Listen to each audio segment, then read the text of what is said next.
Birbirine kanat kanat.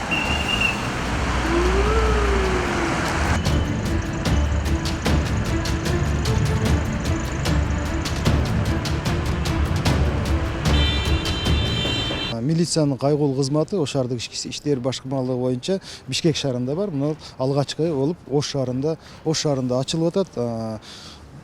Мурунку жол кыймылын коопсуздугун камсыздоо бөлүмүнүн өзгөчөлүгү бул жерде бардык кызматкерлерге укук берилет. Себеби эки кызматтын бириктирип аткандыктан, башкача айтканда милициянын кайгылуу күзөт кызматынын функциясы менен жол көзөмөлдөө функциялар биргелешип атат. Ошондо бардык кызматкерлерибиз ошо эки функцияны тең алып барат. Ошол эле жөө кайгылууда жүргөн кызматкерлер дагы, автокайгылууларда жүргөн кызматкерлер дагы ушул функцияларды аткарат. Мындан тышкары Ош шаары боюнча 102 кызматына түшкөн кайрылууларда ыкчам жана сапаттуу түрдө чара көрүү. Ошону менен алектенет. Ошол себептен ушул Ош шаарында жумушту уюштурууда биз талдоо жүргүзүп, криминогендик кырдаалга, жол кыймылынын интенсивдүүлүгүнө анализ талдоо жүргүзүп туруп, Ош шаарын алдын ала 11 бир кайгылуу тилкелерге бөлдүк дагы. Ошол 11 кайгылуу тилкелерде күнү түнү тынымсыз автокайгыл экипаждар кызмат өтөйт. Башкача айтканда 102 кызматына түшкөн чалуулар боюнча заматта ыкчам түрдө бир 3 мүнөттөн 5 мүнөткө чейин ошолор биринчи кезекте ошол окуя болгон жерге жетип барыш керек дагы. Алгачкы эң керектүү зарыл иш-чараларды өткөрүш керек. Канча кызматкер жалпысынан тартылды? Жалпысынан 100дөн ашык кызматкер тартылды. Бүгүн алгачкы биринчи күнү биз ошол 11 автокайгылды чыгардык, жана бир 16 жөө кайгыл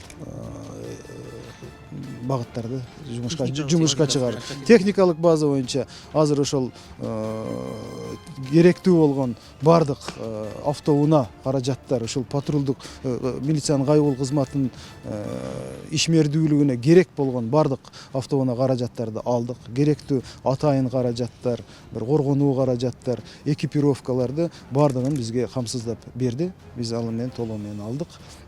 Ишмердүүлүккө бир тоскоолдук жарата турган жагдайлар жок.